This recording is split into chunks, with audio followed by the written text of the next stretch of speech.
Bonjour à tous et bienvenue sur boursicoté.com pour cette nouvelle analyse technique Forex et matières premières avec une paire de devises euro-dollar qui, après avoir testé ici cette zone des 1.05, donc support majeur donc sur cette tendance le moyen terme, eh bien revient ici au contact de cette moyenne mobile 20 exponentielle, donc dans cette unité de temps 4 heures, donc une paire de devises euro-dollar qui, malgré ce rebond technique, eh bien reste bien dans une tendance baissière.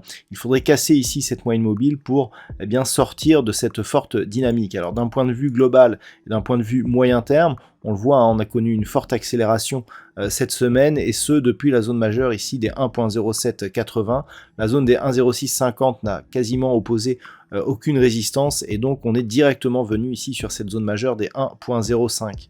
Donc pour la semaine prochaine, si les cours venaient à casser ici cette moyenne mobile 20 exponentielle, eh bien on aurait un premier élément de réponse ici sur cette zone des 1.0650, zone qui n'a pas agi en tant que support ici sur cette phase de baisse, mais qui s'est imposée comme zone de résistance. Par contre, en cas de rupture, eh bien, on ne reprendrait pas un biais haussier moyen terme tant que l'on n'aurait pas de rupture à la hausse des 1.0780, puisque avant la cassure de cette zone, eh bien, ce niveau était bel et bien un support, et tant que ce support eh bien, au mieux s'impose comme résistance, on resterait malgré tout et malgré un fort rebond dans une tendance baissière. Attention ici, une cassure de la zone des 1.05 serait un très fort signal sur l'horizon moyen long terme, puisque nous aurions un objectif des 1.0360 qui correspond à un point bas significatif de tendance long terme. Sur la paire de devises livre sterling contre dollar américain, on a une situation qui ressemble à ce qui se passe sur la paire de devises euro-dollar, sauf que la baisse ici a été beaucoup plus rapide. Nous sommes passés ici d'une cassure de cette zone majeure des 1.30 à un point bas ici proche des 1.2420, donc c'est presque 600 pips qui ont été perdus. On a même presque touché ici les 1.24 au plus bas avant ici de rebondir. Un petit peu comme sur la paire de devises euro-dollar. Le rebond pour l'instant reste au contact ici de la moyenne mobile 20 exponentielle, même si on a l'impression que la zone des 1.2550 semble s'être imposée comme zone de support et que l'on soit en train de casser ici cette moyenne mobile. Les niveaux de possible reprise d'une tendance haussière sont si éloignés que l'on est pour l'instant dans une tendance qui reste baissière quoi qu'il arrive. Il faudrait vraiment repasser à minima au-delà de cette zone ici des 1.2750 pour commencer à parler d'un éventuel retour de cette paire de devises. Mais tant que ce n'est pas le cas, alors on est porté par un signal assez puissant d'un point de vue court terme, puisqu'on sort ici de la zone de RSI, de la zone de survente, un RSI qui est resté en survente ici sur toute la phase de baisse, et on est porté ici par les histogrammes du MACD qui nous indiquent ici que l'on est en pleine dynamique. Donc il est tout à fait possible, voire probable, que l'on revienne ici sur cette zone des 1.2670, mais au-delà de cette zone, c'est bien 1.2750 qui nous donnera le premier signal, mais surtout 1.30 qui éventuellement pourra faire infléchir cette dynamique baissière moyen terme.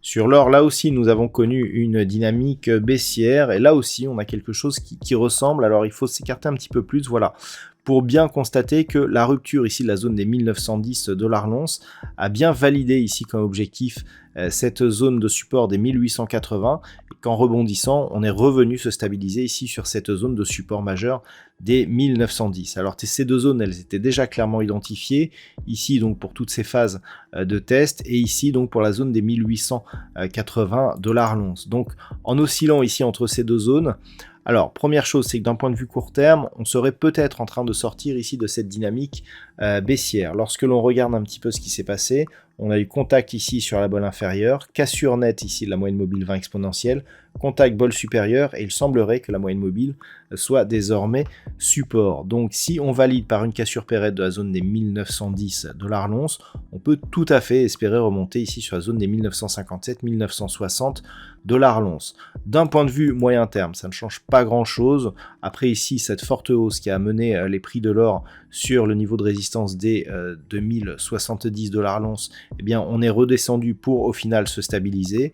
On est dans un range un peu élargi, on se rapproche du centre, donc pour l'instant ça reste ici intéressant sur des mouvements court terme, et donc si on valide une rupture à la hausse ici des 1910, on pourrait s'équilibrer donc dans ce range habituel entre 1910 et 1960 $ l'once.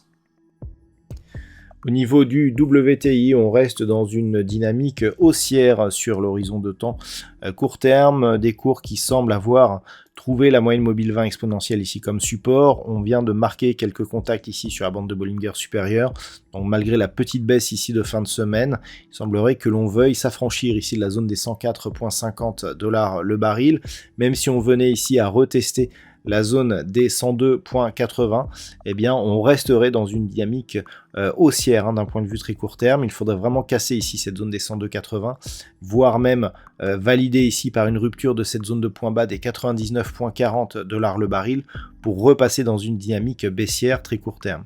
D'un point de vue un peu plus moyen terme, eh bien on est en train de perdre un petit peu je dirais la dynamique qui s'était développée sur cette impulsion. On a énormément d'hésitation. Tant que l'on restera ici autour des 100-105 $ le baril, eh bien nous pourrons dire que la tendance s'est neutralisée sur cet actif. Et puis enfin sur le Bitcoin, il semblerait que cette zone ici des 39 650, 40 000, eh bien, soit en train de devenir résistance. Alors on est un petit peu dans l'épaisseur du trait, hein. On le voit, on a énormément de réactions ici autour de cette zone horizontale. Donc on est en train de la casser, clairement, on est en train de valider ici la poursuite de la dynamique baissière.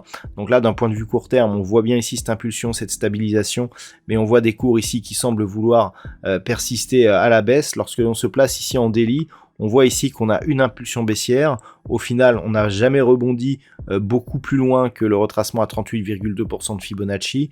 On revient ici sous le retracement des 23,6. Si on persiste à évoluer donc sur ces niveaux et à continuer à baisser, on pourrait bien revenir ici sur cette zone des 32 920 $ pour un Bitcoin. En cas de cassure, on validerait la poursuite de ce mouvement, et je rappelle que sous 30 000 $ pour un Bitcoin, on aurait une configuration de retournement majeur sur la tendance moyen-long terme. Voilà donc ce que l'on peut dire sur l'analyse technique de ces principaux actifs. Je vous souhaite de passer une très bonne soirée et un bon week-end, et on se retrouve dès la semaine prochaine pour d'autres analyses techniques, toujours sur le site boursicoté.com.